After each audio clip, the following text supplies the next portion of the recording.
This story is a work of fiction, inspired by real events. Names, dates, locations, and identifying details have been changed or dramatized to protect privacy and enhance the narrative. Any resemblance to actual persons, living or dead, is purely coincidental or used fictitiously. This content is intended for entertainment and educational purposes only. It does not aim to glorify crime, promote violence, or pass judgment on real individuals. Viewer discretion is advised. Some scenes may contain mature, disturbing, or triggering content. What you are about to watch could have happened anywhere, to anyone. It's inspired by real events. Whispers of truth, buried beneath layers of fiction. We've changed the names, the dates, the locations, but the emotions, the betrayal, the fear, those are real. This story is not meant to accuse, only to reveal, to make you question, who do you really trust? If stories like this keep you thinking, long after they end, hit subscribe, smash like, and drop your theory in the comments. Now watch closely, before the truth disappears again. 53-year-old James set out on a warm Texas evening believing he was walking into love. He packed a small overnight bag, slipped a neatly wrapped gift inside, and drove through the night without a call, without a text. He wanted the surprise to be perfect. By 9 p.m., his truck rolled onto a quiet suburban street. Porch lights glowed against trimmed lawns, sprinklers ticked across driveways, dogs barked faintly in the distance. To everyone else, it was an ordinary Friday. For James, it was the beginning of a new life. He parked across the street, killed the headlights, and stepped out. His boots crunched on the gravel as he crossed toward her house. In one hand, the bag. In the other, the gift. His pulse quickened with every step. Then came the first shift. A curtain moved. A porch light flickered brighter. And from inside, a man's voice. Firm. Unfamiliar. James stopped cold. He had no way of knowing the woman he trusted was hiding a secret. She was married. And the moment he knocked on that door, every buried lie began to surface. Neighbors would later recall hearing raised voices, a sudden thud, the sound of movement inside. Minutes later, 911 calls started. What was meant to be a gesture of love had already turned into a nightmare. What really happened that night? James wasn't just a victim.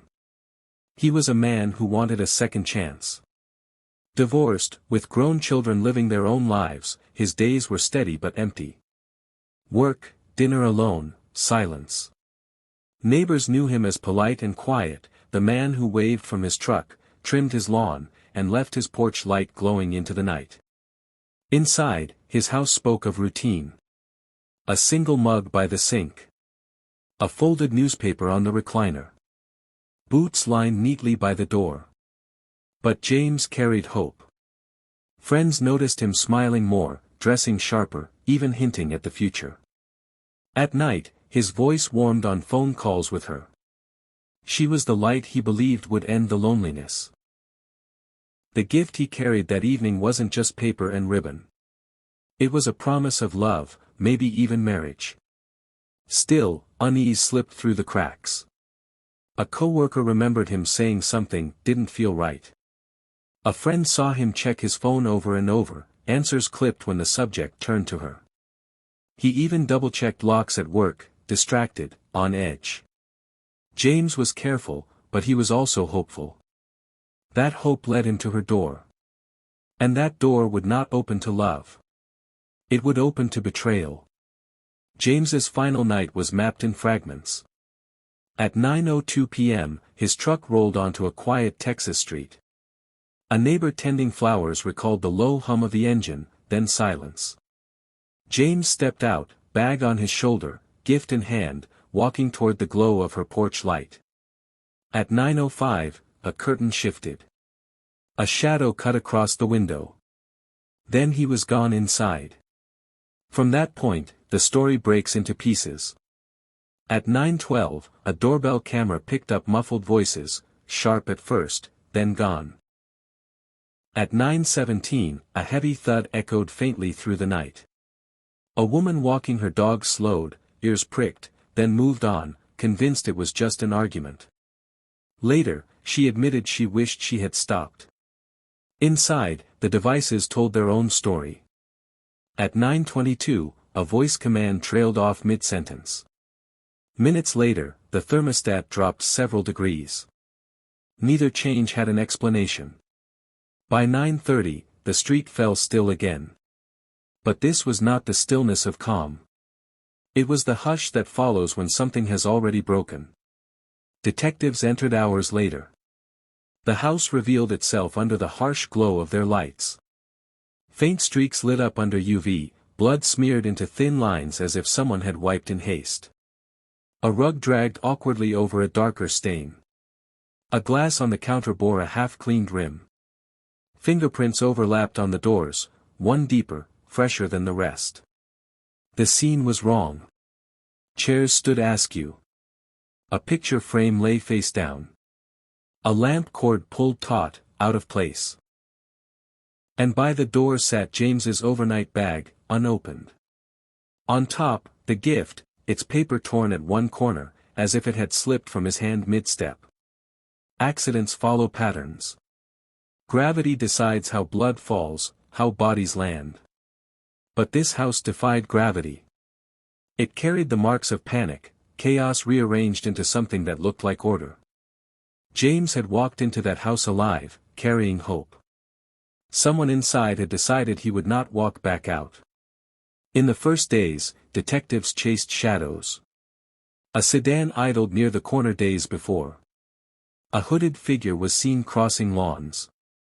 Dogs barked at odd hours, footsteps rang where no one was found. Each lead unraveled.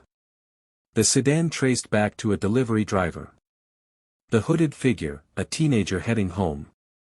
The barking caught on camera, wind rattling fences, branches bending in the dark. Burglary was next on the list. It fell apart even faster. Nothing taken.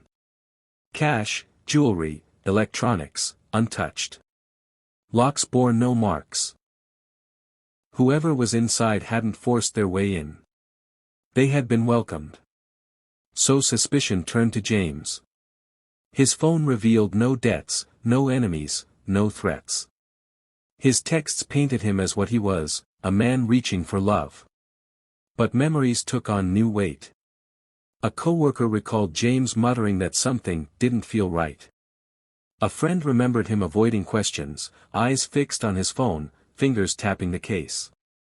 At the time, it looked like nerves. After his death, it felt like warning. The community grew uneasy. Families locked doors early. Neighbors stopped lingering on porches. One woman whispered, if no one broke in, then someone inside knew he was coming. The outside theories collapsed one by one. The circle of suspicion shrank. James had arrived carrying a promise wrapped in ribbon. But when he stepped through that door, what met him wasn't love. It was betrayal. Under harsh lights, James's body became its own witness. Bruises covered his forearms, fresh, defensive.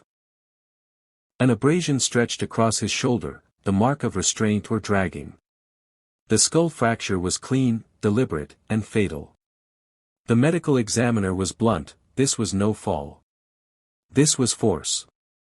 Toxicology gave no excuse. No alcohol. No sedatives. No drugs. James hadn't stumbled into harm. He had been struck while fully aware, still holding on to hope. At the house, science confirmed what the body began. Under UV, streaks of blood glowed thin across the floor, lines of wiping, not splatter. A rug had been dragged crooked over a darker patch. A glass on the counter carried layered prints, one pressed deep, fresh, hurried. On James's shirt, fibers clung that matched the living room couch. A coarse strand of hair caught in his cuff resisted denial. A single cushion near the window tested positive for microscopic droplets invisible to the eye, aligning with the geometry of his skull fracture.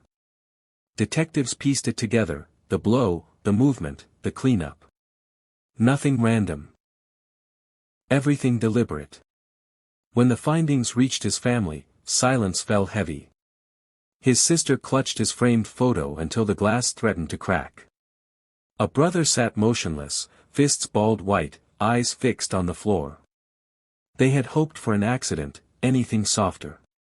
Science gave only violence. The evidence stripped away speculation. No strangers break in. No theft. No chance. The story narrowed to the people who lived behind that door, the hands that touched that glass, the fibers that clung where they should not have been. James had walked in alive. Forensics proved he hadn't left by fate. He had been felled, by someone close enough to be let in. The case was no longer about suspicion. It was about accusation. Armed with the findings, detectives moved. The woman James loved was questioned first. She sat rigid, her voice steady at the start. But when asked about the thermostat drop, her pause dragged. Shown the rug photo, she muttered the same phrase 3 times, as though rehearsed. Her hand shook against the water glass, the mic catching the faint clink of her ring against it. Her mask was cracking. Her husband faced them next. He walked in stiff, jaw tight, tone clipped. He denied everything, no touch, no sight, no knowledge. But cracks showed differently. Mention the cushion droplets, and he crossed his arms. Mention the voice command cut short, and his gaze slid to the door before returning too slow. He was steady, but the seam strained. By the end, they weren't grieving witnesses. They were suspects. Indictments rattled the community. Porch lights snapped on earlier. Neighbors kept children indoors. A woman whispered that James had waved from his truck days before. Didn't think it'd be the last time, she said. At the hearings, prosecutors built their case step by step, the bruises, the fracture, the white marks, the couch fibers, the cushion droplets. Accidents don't erase themselves, one said. People do. The defense fought with doubt. They claimed contamination, faulty devices, shadows misread. They leaned on the familiar, nothing here proves intent beyond all doubt. James's family filled the gallery. His sister held the bent photo close. His brother clenched his jaw, unmoving, his grief burning quiet. The hearings didn't end the case. They sharpened it.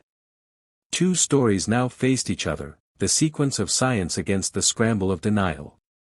The trial would decide which voice carried the weight of James's truth. The trial opened heavy.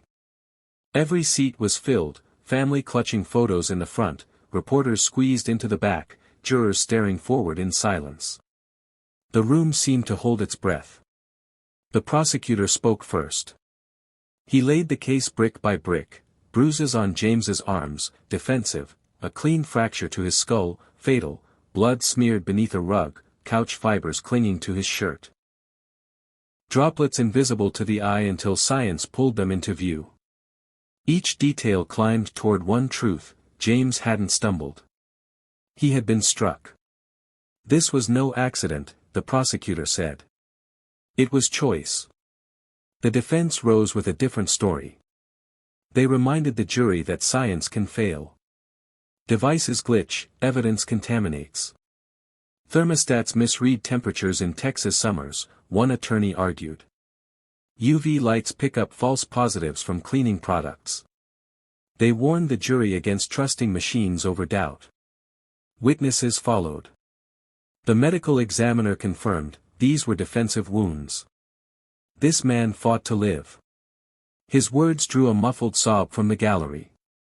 The forensic analyst traced the UV streaks and droplets. You can wipe a floor, he said flatly, but you can't wipe away what blood leaves behind. Then came a neighbor. She described hearing the thud, pausing mid-step with her dog, then walking on. Her voice shook as she said, I thought it was just an argument. I didn't know James was dying. The defense pounced. Could she have misheard? Could shadows have played tricks? She faltered. For a moment, the jury leaned toward doubt. But the prosecutor closed with time itself. He walked minute by minute, James stepping out of his truck, the muffled voices, the thud, the frantic white marks. "Accidents don't hide themselves," he said. "People do." The defense ended with one plea: if even one thread is loose, you must not convict. Doubt is enough. The judge instructed. The jury filed out. The air grew tight with waiting. A bench creaked. A paper rustled. James's sister gripped his bent photo until her knuckles whitened. His brother sat stone still, fists pressed against his knees. Hours later, the jurors returned. The foreperson clutched a folded slip. The silence deepened. Judgment was here. The foreperson stood, voice trembling as the paper unfolded. The verdict rang out. Guilty. The word snapped through the courtroom like a crack in glass. James's sister broke, sobbing into the photograph she had carried every day of the trial. His brother bowed his head, fists clenched tight, as if holding back a roar. For the family, the word brought justice, but also finality. It confirmed the hope James carried into that house was destroyed by the people inside it. The defendants sat in opposite silence. One rigid, eyes locked forward, face carved into denial. The other restless, shoulders twitching, lips pressed tight. No confession. No apology. Only silence, the kind that follows when truth has left no room to run. The judge delivered sentence with steady weight, life measured in walls and bars. No drama, no flourish. Just law cutting clean. Outside, the neighborhood gathered. Flowers were laid under James's porch light, its steady glow now a beacon of memory. Children were pulled close. One boy asked why everyone was crying. His mother answered softly, because he just wanted love. The street that once felt ordinary would never feel the same. Detectives later reflected that every smear, every fiber, every droplet had spoken when James could not. Forensics carried his voice into the courtroom. And when the verdict was read, it wasn't just the jury's voice. It was James, ordinary, hopeful James, finally heard. His story must not fade. If this case moved you, share it. Keep his voice alive. Subscribe for more stories where the truth cannot be hidden. Because every victim deserves to be remembered.